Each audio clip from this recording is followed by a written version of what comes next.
Alhamdulillahirrabbilalamin. Wassalatu wassalamu ala rasulillahil karim Sayyidina Muhammadin wa ala alihi wa ashabihi ajma'in.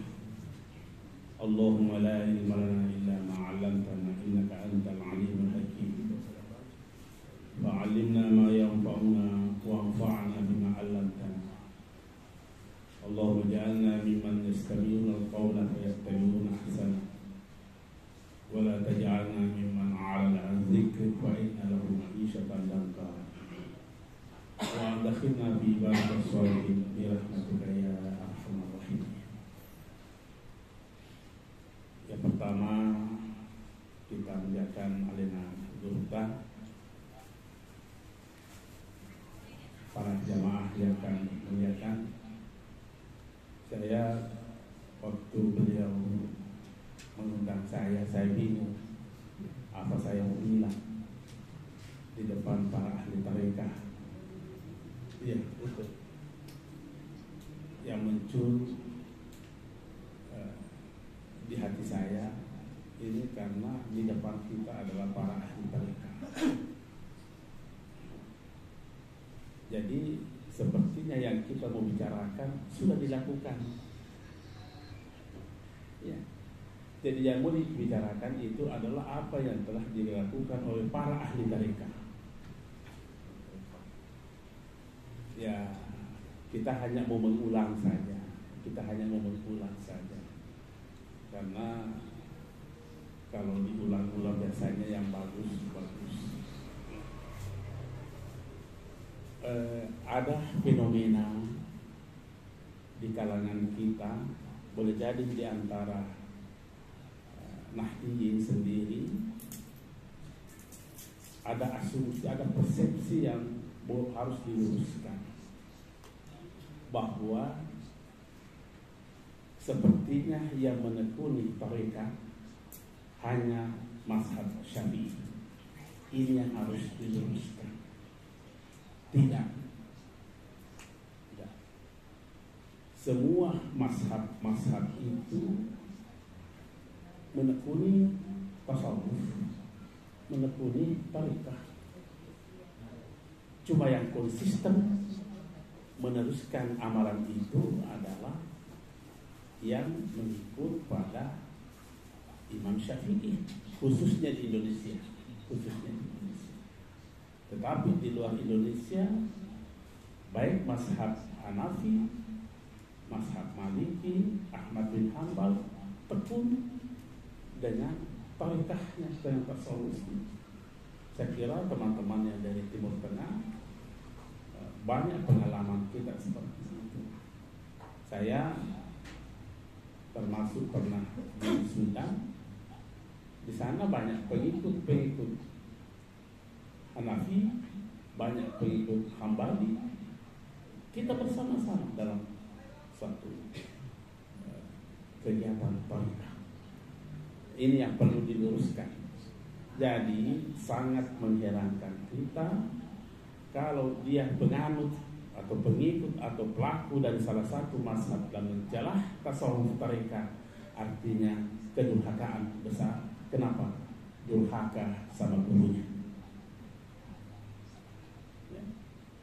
Gurunya bertarekat, gurunya bertasawuf. Kalau itu dari mazhab lain, lantas disalah-salahkan. Apa namanya ini? Kedurhakaan kepada guru. Coba kita lihat siapa yang tidak kenal Abu Yazid Al-Bustami. Siapa yang tidak kenal dalam dunia tasawuf? Yang lahir pada tahun 188 Hijriah, berarti masuk kategori salafuna as-salih. Masuk kategori salafuna as-salih. Beliau itu mazhabnya apa? Hanafiyah dan Abu Hanifah. Jadi banyak kekeliruan yang sesungguhnya mengusik pemikiran kita. Mengusiknya itu karena bukan ke kitanya, tapi merekanya itu. Kenapa bisa sampai dia mau durhaka sama gurunya? Ya. Selalu memperatasnamakan berapa banyak kebohongan yang berterbangan di dunia ini, mengatakan bahwa tidak ada manhajnya salafus saleh seperti itu. Siapa ini? Abu Yazid Al-Bustami. Lahirnya tahun 188 Hijriah. Ya. Pengamal mereka banyak.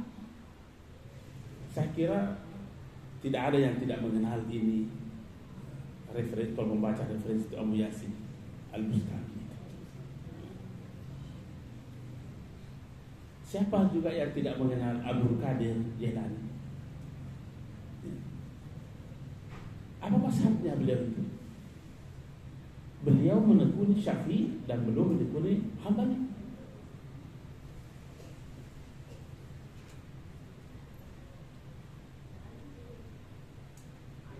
Siapa yang tidak mengenal juga Mustafa Al-Bikri? Mustafa Al-Bikri itu gurunya Syekh Muhammad Salman Al-Badali Al-Quraisi Al-Syafi'i. Apa mazhabnya? Hambali. Dan itu ada bukunya, saya banyak sampaikan. Ya. Saya kira ini fenomena seperti ini yang perlu kita menjadi motivasi kepada kita semua. Ya. Kita kenal bahwa imam mazhab yang tertua kan Imam Abu Hanifah. Ya. Imam Abu Hanifah itu bergurunya kemana? Salah satu gurunya adalah Imam Ja'far Shadiq. Siapa itu Imam Ja'far Shadiq? Ja'far Shadiq itu adalah salah satu nama yang tersebut dalam silsilah An-Naqsyabandi. Jadi heran kita ini namanya menekuni agama, tetapi banyak kehilapan yang dimunculkan. Nah, itu dulu yang pertama, yang selalu bagaimana ini mensosialisasikan hal ini kepada jamaah, kepada masyarakat, bahwa jangan pernah berpikir bahwa hanya Imam Syafi'i yang menekuni tarekat, pasal tidak. Kita banyak referensi seperti itu. Mungkin karena kita kalah informasi ya sampai seperti itu. Kita hanya kalah informasi, tidak menyampaikan kepada mereka. Itu tidak lebih karena mereka sangat memahami salah satu hadis yang berkata, man syaghalahul Qur'an wa zikri an mas'alati a'taituhu afdala ma utiyas sa'ili. Saya mencoba periksa ini hadis karena saya takut jangan sampai nanti ada yang bantah ada apa. Ternyata derajatnya di hadis hasan. Apa artinya tadi itu tadi? Siapa yang menyibukkan dirinya dengan Al-Quran dan siapa yang menyibukkan dirinya dengan zikir sampai dia lupa berdoa kepada Aku, a'taituhu, saya akan memberikan kepadanya afdala ma utiyas sa'ili, lebih mulia dibanding apa yang saya berikan kepada yang memohon. Coba kita, orang yang menyibukkan dirinya dengan Quran, menyibukkan dirinya dengan zikir, seperti itulah balasannya. Tapi ya berbeda cara orang melihat kehidupan seperti ini. Karena ini persoalan pahala sebenarnya, persoalan yang gaib dengan yang tidak gaib. Memang orang-orang ahli tarekat terlatih hatinya melihat yang gaib. Karena kalau yang konkret tidak perlu dilatih. Tidak perlu, untuk apa mau dilatih? Untuk konkret. Yang perlu dilatih itu adalah bagaimana melihat yang gaib. Itulah tariqah. Tidak boleh kita mengingkari yang gaib. Yang mengingkari al-gaib itu adalah mengingkari agama. Agama ini tidak cukup kalau tidak ada masalah gaib. Cukup. Saya kira tadi kita berzikir seperti itu. Bukan yang konkret yang boleh dilihat. Nah, yang kita takutkan karena kemampuan mereka pada kelompok ini bukan berarti kita mau bertanding, mau bersaing, tidak. Kita hanya mau menyelamatkan umat. Ya. Karena sampai tadi kalau kita dengarkan zikir-zikir tadi ini kan menjadi celaan bagi mereka yang tidak paham bahasa Arab, pintar berdakwah. Yang salahkan huwa, bahkan yang menyalahkan kalau zikir hu, apa yang salah?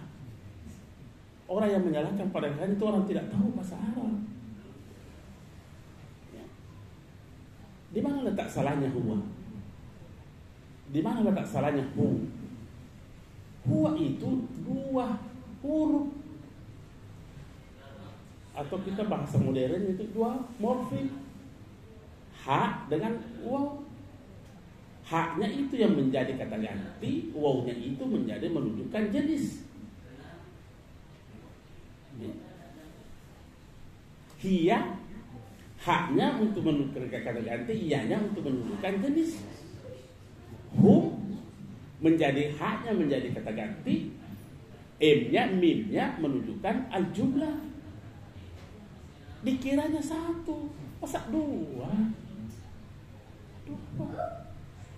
Makanya itu kalau orang mengaji, khususnya yang qari, yang pintar qari, kalau ada yang mengaji dan mau berhenti, la ilaha illa hu, tidak boleh disebut wawnya.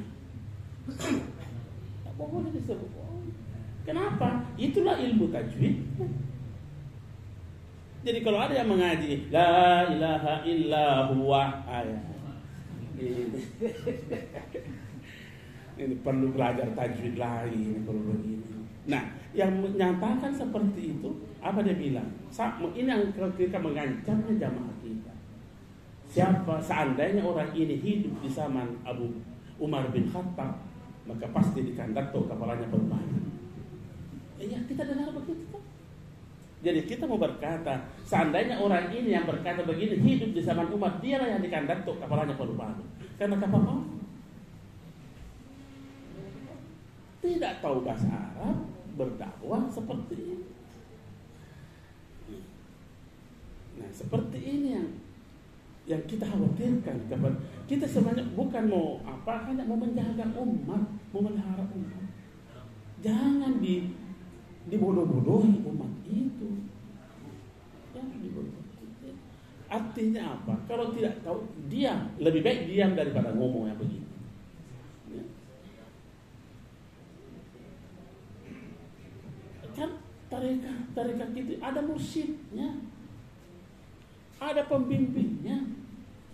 Tidak mungkin menjadi mursyid seseorang kalau tidak paham yang begini. Bahkan lebih daripada apa yang di otak kita, itu yang dipaham oleh mursyid kita. Lebih apa yang ada di otak kita, itu yang dipaham oleh mursyid. Apa namanya mursyid? Kalau bahasa Bugisnya itu waliyan mursyidan andri guru patiroa. Itu. Nah, mohon maaf yang tidak tahu bahasa Bugis. Ya. Itu bahasa Bugisnya itu. Waliyan mursyidan andre guru patiroa.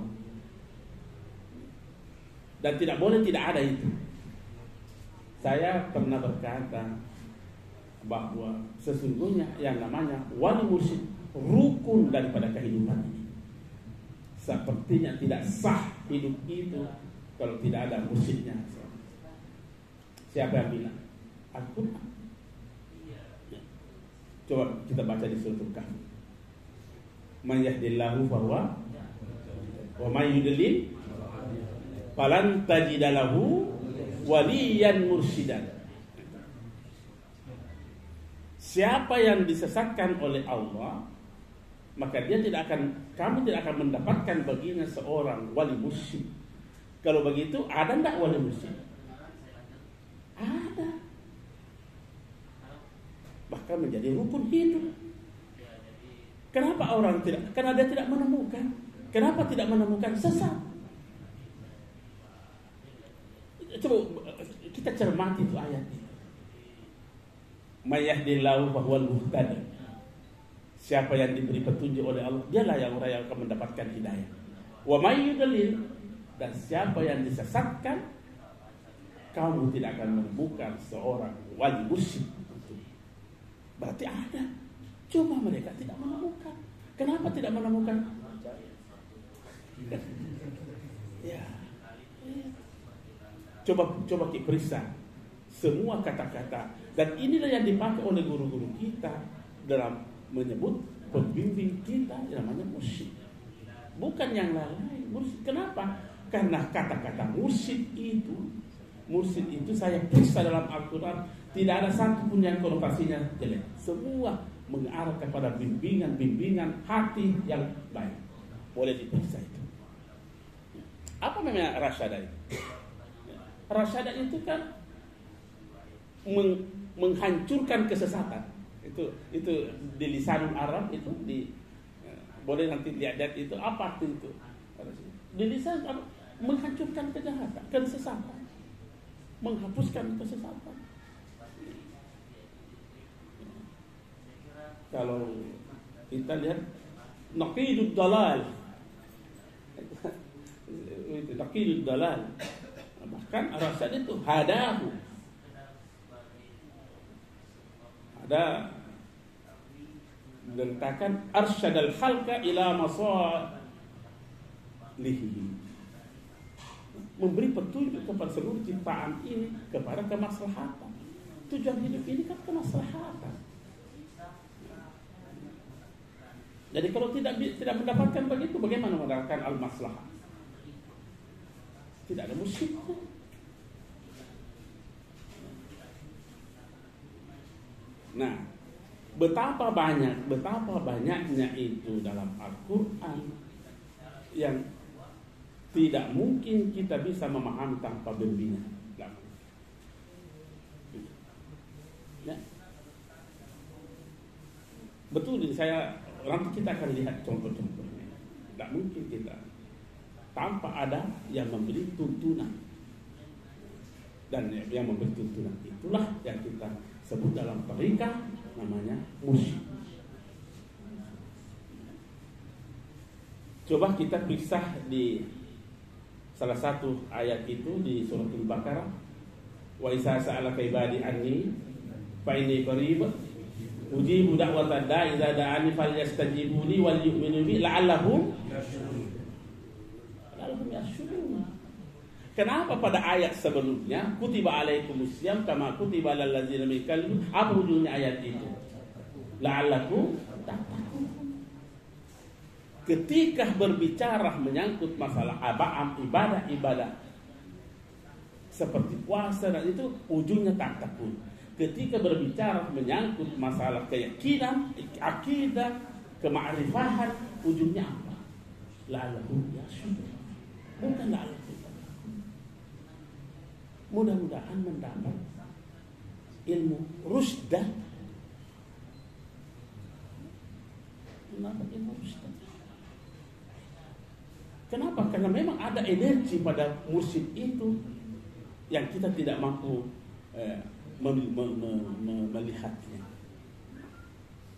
Itulah sebabnya apa kata Musa? Hal attabiqu ala an tu'allimani mimma ulimta rusdan. Ya Allah. Bisakah saya ikut kamu Khidir supaya saya juga bisa mendapatkan rusdan? Apa itu rusdan? Ilmu yang diajarkan mursyid itu namanya rusdan. Itu namanya rusdan. Begitu Pak. Mesti saya bisa petunjuk kepada lihat. Ilmu yang diajarkan oleh mursyid itulah rusdan. Dan itu yang kita harus dapat. Bagaimana tidak kita membutuhkan musik dari ayat tadi itu. Wa iza sa'alaka ibadi anni fa inni qarib. Jika mereka bertanya kepadamu Muhammad tentang aku, katakan saya dekat. Saya dekat. Apakah kata dekat itu juga yang sering kita pakai dalam sehari-hari? Oh, saya dekat dengan kampus, saya dekat dengan masjid, saya dekat dengan pasar. Kalau makna itu juga yang kita bawa kepada makna Allah, kedekatan dengan Allah, itu Allah kita menjadikan pasar, Allah menjadikan masjid, Allah menjadikan macam-macam Allah. Apakah ini bukan kemusyrikan? Siapa yang harus menuntut kita bagaimana model kedekatan kita kepada Allah? Kecuali musik dan ilmu yang dituturkan kepada kita, itu harusnya.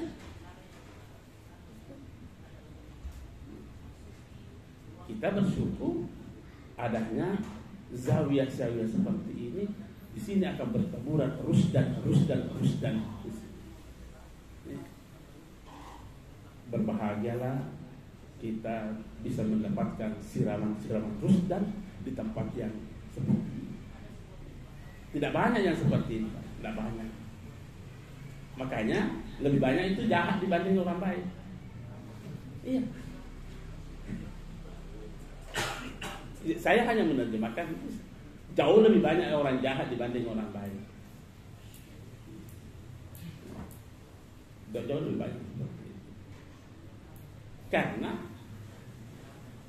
karim ini kan bahasa kita sehari-hari. Ini bahasa keseharian kita. Nah, ulama kita memberikan tuntunan bahwa jangan pernah kamu salah fikir. Jangan pernah membayangkan ketika sampai kepada Allah sama sampainya ilmu kita kepada yang kita ketahui.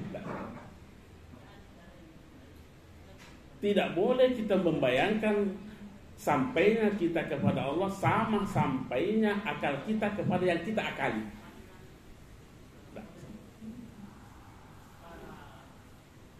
Kata ulama kita, laisal wusul ila Allah min qabil wusul al-jismu bil jism. Walal ilmu bil ilmi. Tidak seperti sampainya ilmu kita kepada yang kita ketahui. Walal aqlu bil ma'qul, bukan seperti sampainya akal kita kepada yang kita tangkap dengan akal. Tidak begitu.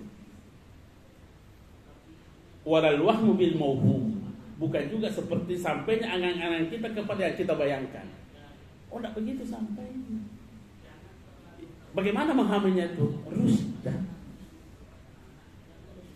Di mana diperoleh? Dan dipimpin.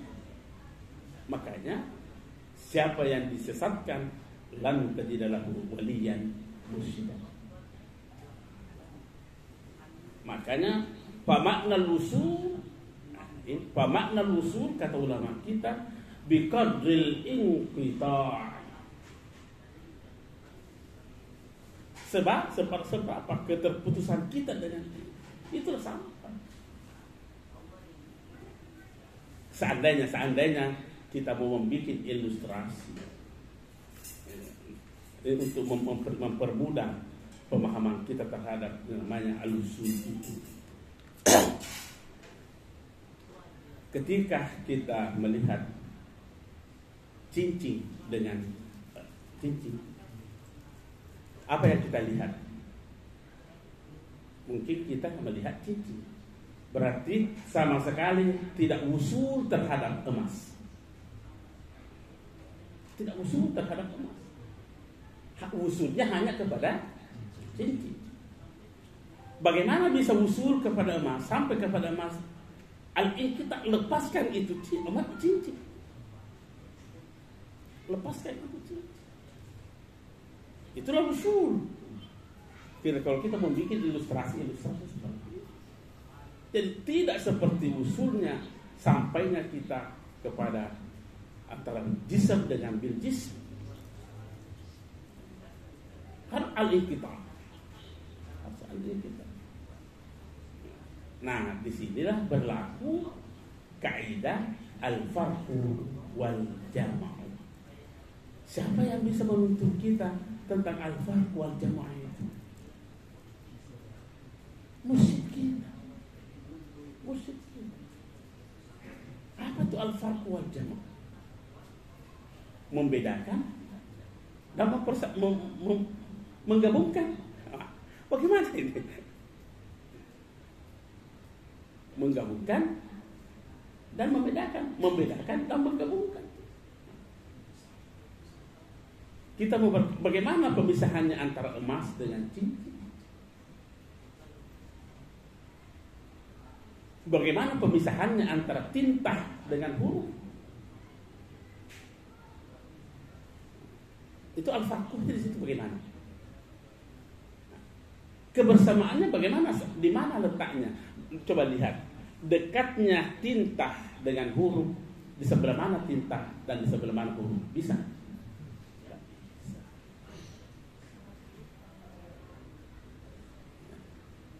Bahkan ada ulama berkata bahwa selama kamu melihat al-qurb, kedekatan, lam takun qurb. Ada pernyataan ulama. Hatta tagib anil qurbi bil qurbi. Wah. Nanti kamu bisa dekat, dikatakan dekat kalau kamu lepas dari kepada kedekatan karena kedekatan.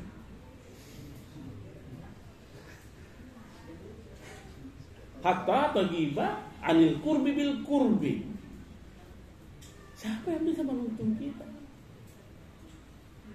Salah satu upaya untuk sampai pada posisi itu, ini tadi yang diamalkan tarekat-tarekat, zikirnya.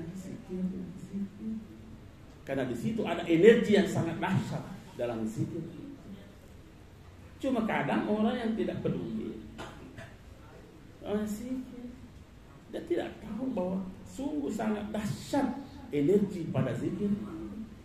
Coba lihat, itu kan ada hadis Rasulullah berkata begitu.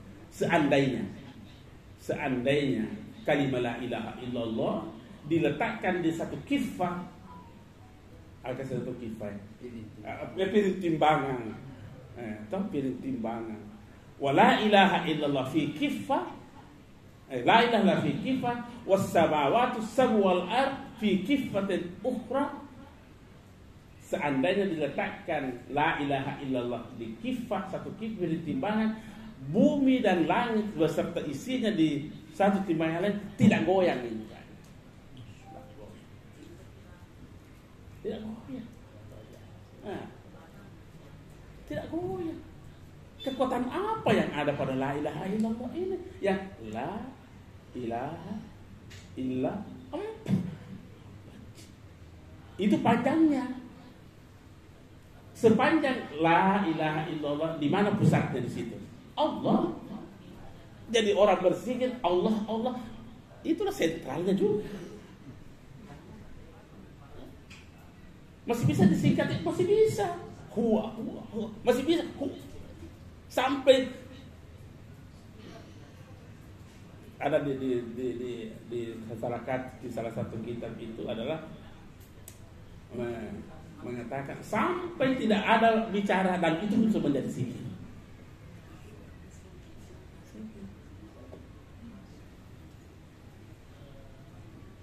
Itu zikir ini adalah kalau kita mau sederhanakan pemaknaannya, itu adalah sebenarnya peralihan kesadaran. Itu ya, ini peralihan kesadaran, itu zikir. Maksudnya bagaimana peralihan kesadaran?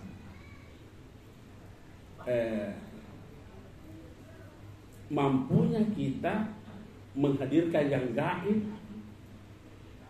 di dalam diri kita. Contohnya bagaimana? Ini, anggaplah ini ada anak saya datang ke rumahnya guru kita. Jangan guru kita pada Pak Hamzah, datang ke sana. Dia mau Pak Hamzah, Ustaz Hamzah, mau kak pinjam sepeda tak? Kak pinjam sepeda tak? Anak ini tidak dikenal oleh beliau. Dikasih pinjam tidak? Tidak dikasih pinjam. Kenapa? Karena kesadaran beliau hanya tertuju kepada anak ini. Begitu anak ini berkata, saya anaknya Ruslan. Bagaimana kesadarannya Pak Hamzah? Berubah tak? Beralih tak? Kemana kesadarannya Pak Hamzah? Ke Ruslan. Kalau begitu dikasih pinjam tidak? Siapa yang dikasih pinjam? Ruslan atau anak ini?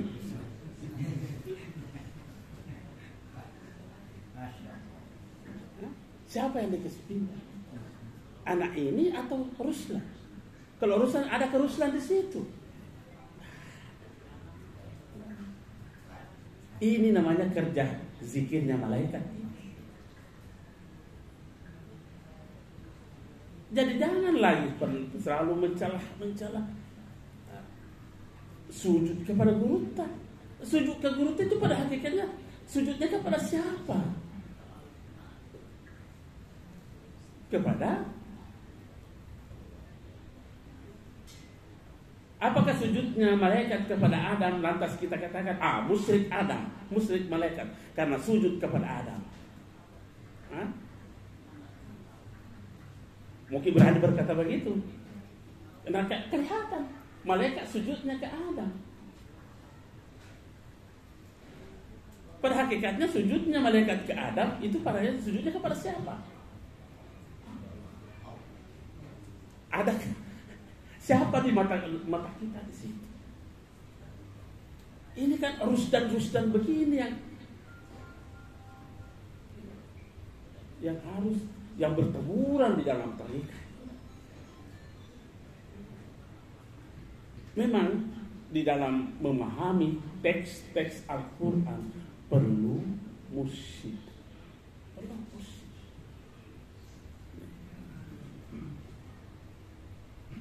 Coba saya angkat lagi satu ayat. Fawalli wajhaka syatral masjidil haram. Apa artinya itu?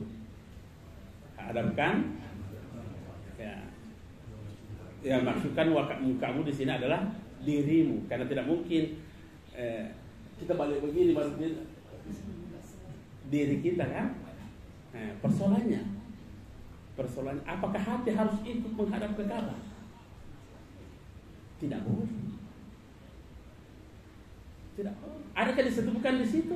Tidak ada disebutkan, tapi kita memaknai bahwa hati tidak boleh menghadap ke Ka'bah. Kenapa? Musyrik. Kenapa tidak berkata musyrik? Ka'bah itu bukan tujuan ibadah. Tujuan ibadah siapa? Allah. Ka'bah apa? Sarana. Jangan dijadikan Ka'bah itu sebagai tujuan ibadah. Dia adalah sarana, wasilah. Jadi setiap hari kita bertawassul. Jadi jangan selalu lagi tawassul itu sesat. Nah, hari-hari lakukan karena saya. Jadi ketika Ka'bah itu yang dijadikan sebagai tujuan ibadah, saya kira tidak ada mursyidnya orang ini. Tidak ada mursyidnya. Biarkan fisikmu itu menghadap ke Ka'bah, karena memang itu. Sekalipun lafaz itu berkata wajhak sebagai simbol daripada diri kita. Iya, oke, kita harus pilih lagi. Oh, tidak semuanya diri. Hati ini tidak boleh menghadap ke Ka'bah. Kenapa? Karena Ka'bah itu adalah sarana beribadah, bukan tujuan ibadah.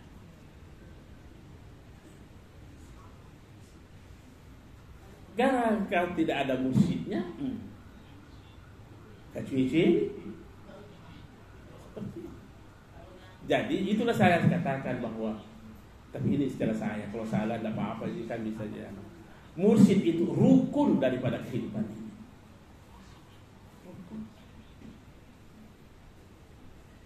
Siapa yang tidak pernah mendapatkan rusdan di dunia ini? Ini kan kerja-kerja Al-Quran sebenarnya itu kerja-kerja tarekat, itu kerja-kerja Al-Quran. Tapi saya menurut saya, pandangan saya, kerja tarekat itu kerja-kerja Al-Quran. Coba kita lihat apa kata Allah kepada Ibrahim. Aslim. Apa artinya aslim? Serahkan dirimu Ibrahim. Berserah dirilah kepada Ibrahim. Apa kata Ibrahim? Aslamtu li rabbil alamin. Nah sekarang ini apa yang dimaksud berserah diri? Berserah diri. Apakah berserah diri? Ambil maka bukan begini. Nah ulama kita menerangkan aslim itu adalah fana'uka min musyahadatika bi musyahadati man ta'budu. Itu namanya melepaskan.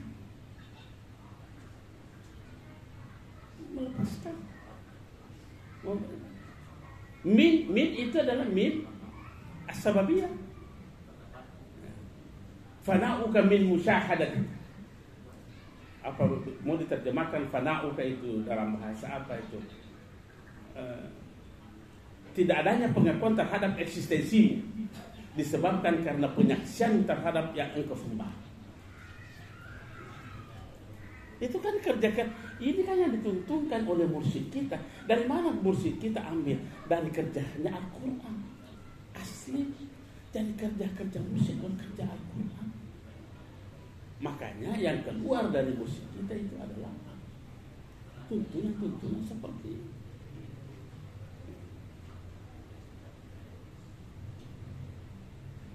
Bagaimana wujudnya ini? Bagaimana wujudnya ini? Fana'uka min musyahadatin fi musyahadati ma ta'budun. Bagaimana wujudnya? Kita bisa keluar dari diri kita, melepas dari eksistensi diri kita. Ini sudah sering saya ambilkan contoh. Ya. Umpamanya guru mau pergi ke rumahnya Pak Hamzah. Hamzah besok jam 7 saya mau ke rumahmu.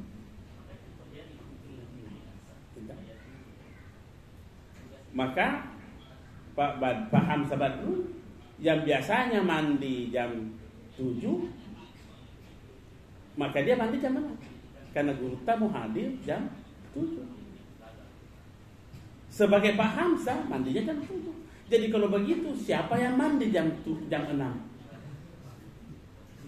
Siapa yang mandi jam 6? Ya? Siapa yang mandi jam 6?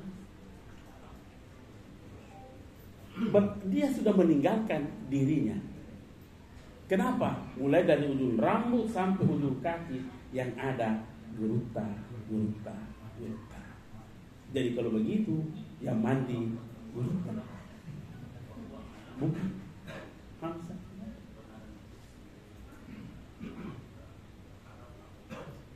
Sama kan kisahnya Umar bin Khattab. Sekarang sama kisahnya Umar bin Khattab. Apa kata Umar bin Khattab sewaktu dia mencium Hajar Aswad?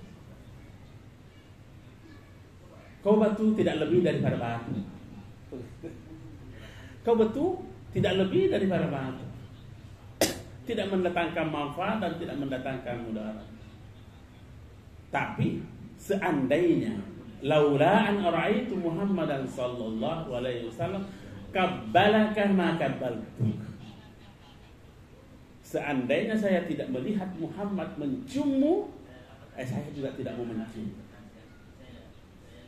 Pertanyaannya, jadikah Umar mencium batu? Kan jadi. Apa yang menjadi penyebab Umar mencium batu itu? Padahal tadi berkata, kau tidak lebih daripada benda biasa. Berubah tak gagasannya Umar itu? Kesadarannya berubah kan? Kenapa bisa berubah? Ada energi Muhammad masuk pada dirinya. Jadi kalau begitu siapa yang mencium batu? Muhammad atau Umar? Umar yang kelihatan. Tetapi pada hakikatnya adalah Muhammad sallallahu alaihi wasallam. Karena dari ujung sampai kaki Muhammad. Pertanyaan selanjutnya, apa yang dicium? Apa yang dicium? Kita berkata apa? Pasti kita batu. Iya, itu mata kita. Batu. Waktu Umar mencium batu yang dia lihat. Berarti yang dilihat adalah Muhammad. Kalau begitu siapa yang mencium dan siapa yang dicium? Muhammad. La ilaha illallah.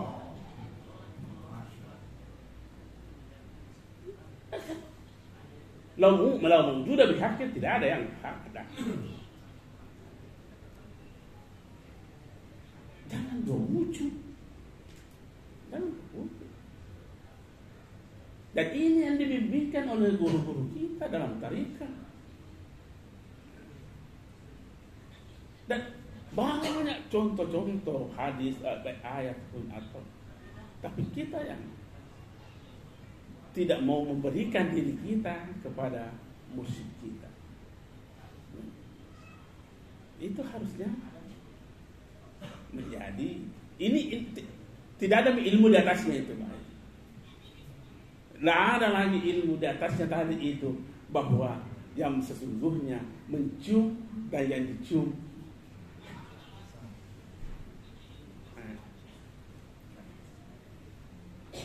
Siapa yang mencium? Muhammad. Siapa yang dicium? Muhammad itu juga bukan batu yang dia lihat.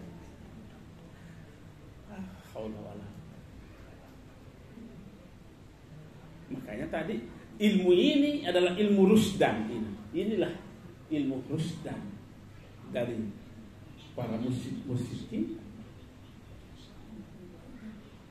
Jadi sangat masuk di akal saya kalau seseorang durhaka kepada mursyidnya tidak akan mendapatkan kebaikan. Pada hakikatnya siapa yang dia durhakai?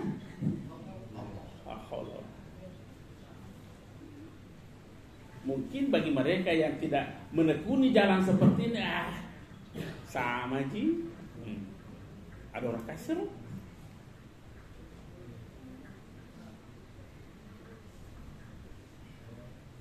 Selalu mengangkat seperti, karena apa ya? Ada energi yang tidak akur dalam dirinya, ya seperti itu. Ada energi yang tidak akur dengan dirinya, sehingga selalu dilihatnya secara material seperti itu. Ya. Tengah tempuh, nendrega tempuh itu pada bukti. Nah, coba tilka rusul faddalna ba'dahum. Nabi saja, rasul saja tidak sama. Manusia juga tidak disamakan. Selalu berpikir sama. Nah, ini juga terkadang melebar ini pernyataan ini, kan sama-sama jadi Islam. Tidak perlu bertarik sama-sama ji. Oh, kalau itu prinsip saya mau tanya. Samakah orang yang berzikir dengan yang tidak berzikir? Kenapa mau sama kalian? Bagaimana mau dikatakan sama? Selalu berkata sama di semua itu, tidak perlu ada ini, tidak perlu semua. Silakan berkata sama, tapi jangan samakan saya dengan orang yang tidak bertarekat. Silakan berkata begitu.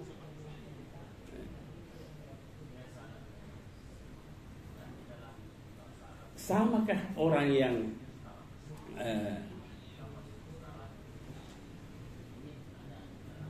berdoa dengan orang yang tidak berdoa? Pasti kita kan tidak sama.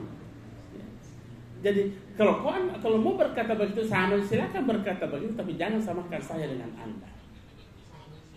Karena saya berzikir tidak mungkin sama dengan orang yang tidak berzikir. Tidak mungkin sama orang yang berdoa dengan orang yang tidak berdoa. Tidak mungkin. Di mana tak bedanya? Ya Allah yang tahu. tahu di mana bedanya. Tetapi jangan pernah kita menjadikan ini adalah sebagai bahagian retasan daripada kata-kata al-kibar itu, keangkuhan. Tidak boleh ada keangkuhan itu. Karena ketika kita melihat ada posisi pada diri kita, maka itu adalah al-kibar. Itu adalah, dan ini semua ini yang diberantas oleh zikir ini. Hilangkan kibar itu dengan berbagai macam retasan-retasannya. Banyak itu al-kibar. Retasan kibar itu kan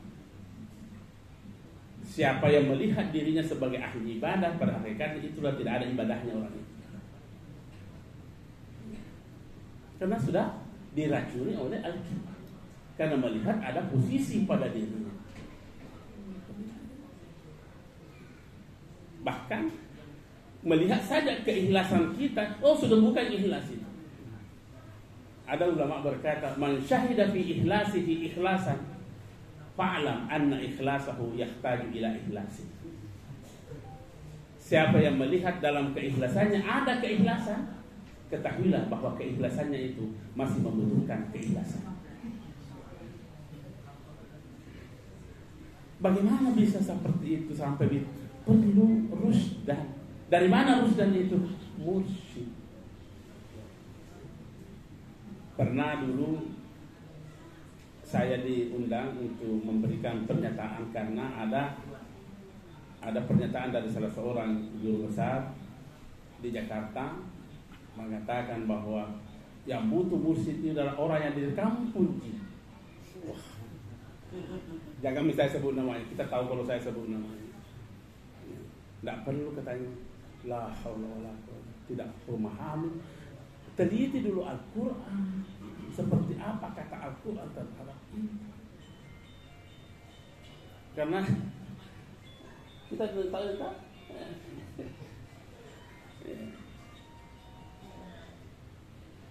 Jadi itu tadi yang perlu kita dapatkan, bagaimana mendapatkan rusdannya ini guru-guru kita ini.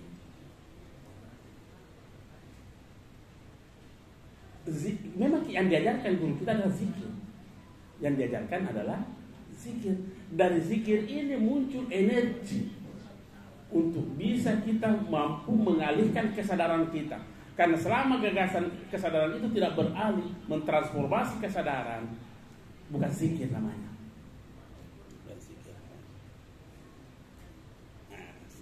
Kita lihat satu ayat dalam Al-Quran.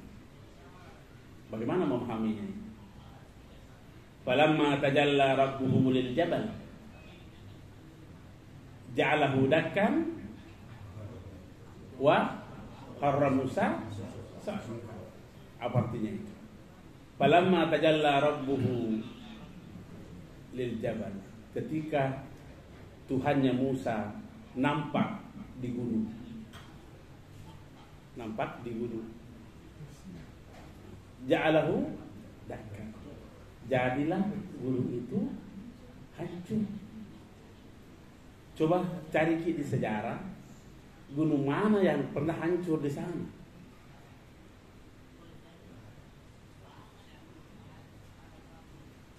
Bukan hancur yang bertaburan, itu yang dimaksudkan.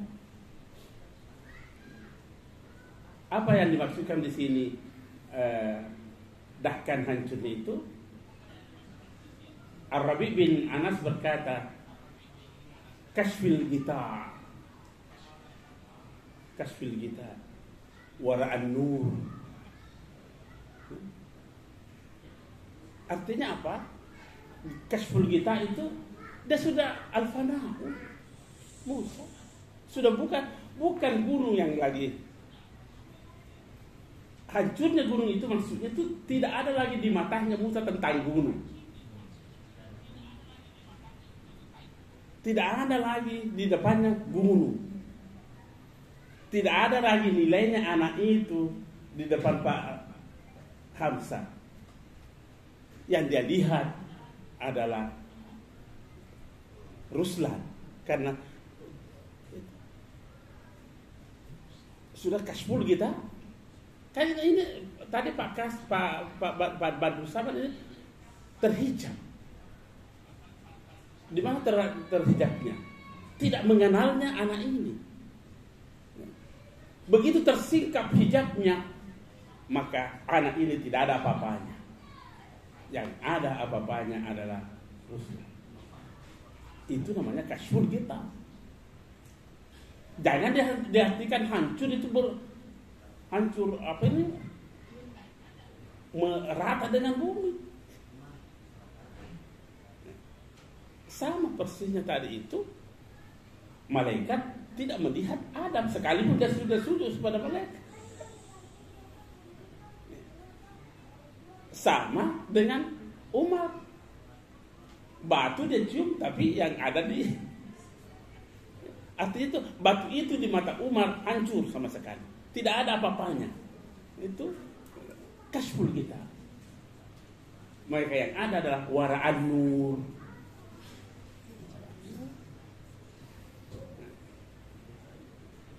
Waharra Musa, jadilah Musa pinsang. Pinsanya apa? Pinsang yang seperti yang kita lihat bahwa tidak sadar.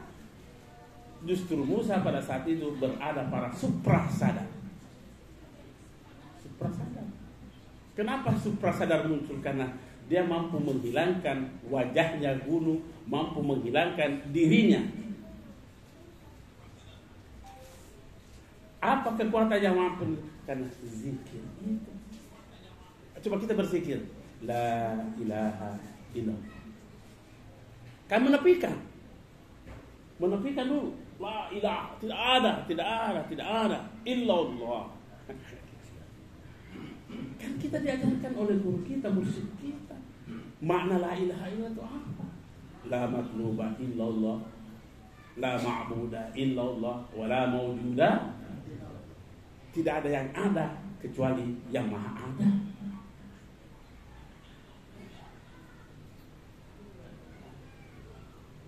Dan inilah peralihan gagasan, peralihan kesadaran ini harus membuat, harus keluar dari zikir itu, harus terbentuk dalam diri kita. Dan inilah yang dicari oleh para ahli tarekat.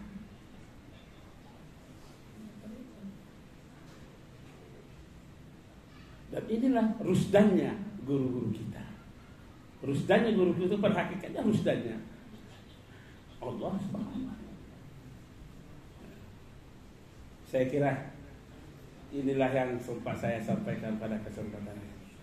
Mohon maaf, saya tadi subuh sama-sama beliau di Kemalan Andrea, baru kembali lagi ke rumah, makanya terlambat sedikit baru saya kesini. Saya kira demikian, mohon maaf kalau gaya saya bicara gaya begitu. Memang kalau saya bicara kayak majalu-jalu.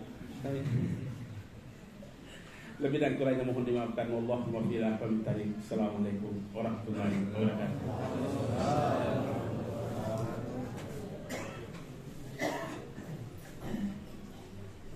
Demikian pencerahan yang disampaikan oleh guru kita, dan saya dia jamaah semuanya mendongak, tertarik semua. Tentunya ketertarikan itu dan sekian banyak kita tentunya mungkin tidak sama semua pemahamannya, tapi semuanya paham. Kami semuanya paham. Ada yang mungkin sudah masuk ke dalam hatinya, sudah merasakan apa yang disampaikan guru kita. Itu kami ucapkan terima kasih. Lain intinya zikir, banyak zikir. Karena zikir itu kan ada yang kita akan disampaikan, zikru ma'aghaflah, zikru ma'ayatullah, zikru ma'hudur, zikru ma'aghaibah. Ini tadi zikru ma'aghaibah, hilang dirinya, hilang dirinya kita berzikir. Itu kan kita sedikit demi sedikit. Oleh karena itu saya pesankan kepada jemaah, kalau berzikir usahakan sedikit demi sedikit kan. Bagaimana bisa fokus? Karena zikru ma'aghaflah, zikir tadi masih lalai, jangan tinggalkan. Jangan mengatakan kalau begitu karena tidak belum bisa konsentrasi, tak usah saja, tidak boleh. Nah, boleh zikir saja, zikir terus. Mudah-mudahan dengan zikir itu tadi bisa membimbingnya naik ke atas. Tentunya memerlukan mujahadah, waktu yang lama. Kecuali kalau anda ada namanya majzub, Kan ada katanya dibaca al-ajizu al-idraki. Al-ajizu al-idraki, ketidakmampuan mencari sesuatu itu pencapaian. Artinya bagaimana kemampuan kita itulah. Tapi tetap kita jalan terus. InsyaAllah pada waktu-waktu lain kita akan mendatangkan para guru-guru kita, utamanya yang mereka sudah merasakan atau sudah tergelut atau memahami dengan tarekat ini. Ini sebenarnya orang bimbang tentang tarekat. Jalannya tarekat itu jalan yang sesat. Kemudian cerita oleh orang yang tidak paham tentang tarekat. Orang yang mengatakan tarekat tidak ada. Pada ini kita sebenarnya bertarekat semua. Ketika salat kita sebut tarekat, hanya bukan tarekat yang yang seperti yang pemahaman yang dalam. Ketika disampaikan guru kita itu sudah sangat mendalam. Ketika kita berikan, saya mudah-mudahan kita bisa memahami. Kalau belum bisa sepenuhnya, dia sebahagiannya lah. Mereka itu kita paham. Saya kira misalnya saya ucapkan terima kasih banyak kepada mudah-mudahan pada kesempatan lain bisa lagi kita bersama-sama. Mudah-mudahan kita semuanya cepat dalam kesehatan. Mari kita menutup pertemuan kita ini. Saya persilahkan kembali membaca doa. Dulu yang selalu baca doa Pak Syahid Sultan, tapi kenal beliau sudah mendahului kita untuk saya kembali. Bismillahirrahmanirrahim. Allahumma salli wa sallim ala sayyidina Muhammadin fil awwalin. Sallu sallim ala sayyidina Muhammadin fil akhirin. Sallu sallim ala sayyidina Muhammadin fi kulli waqtin wa hin. Sallu sallim ala sayyidina Muhammadin fil mala'il a'la ila yawmiddin. Allahumma ja'al fi qalbina nuran wa fi basarina nuran wa yaminina nuran wa yasarina nuran wa fawqina nuran wa tahtina nuran wa ma'amina nuran wa khalfina nuran wa ja'alna nuran bi rahmatika ya Allah. Allahumma ftah alaina abwaaba kulli khair wa tatta ala awliyaika wa anbiyaika wa rusulika wa ibadika as-salihin. Allahumma ja'alna min al-'alimin al-aminin as-sadiqin as-salihin al-mukhlisin al-mukhlasin bil aqwali wal af'ali wal ahwali bi rahmatika ya arhamar rahimin. Allahumma yassirna wa la tu'assirna innaka antal muyassir wa yassir lana umurana kullaha. Allahumma barik auladana warzuqna birrahum wa la tadurna fajrahum. Allahumma barik auladana warzuqna birrahum wa la tadurna fajrahum. Allahumma barik auladana warzuqna birrahum wa la tadurna fajrahum. Allahumma inna hasarna bi rabbil malakut wa tawakkalna 'alal hayyil ladzi la yamut. Wa sallallahu ala hayyika sayyidina wa maulana Muhammadin sallallahu alaihi wasallam. Walhamdulillahi rabbil alamin. Al-Fatihah.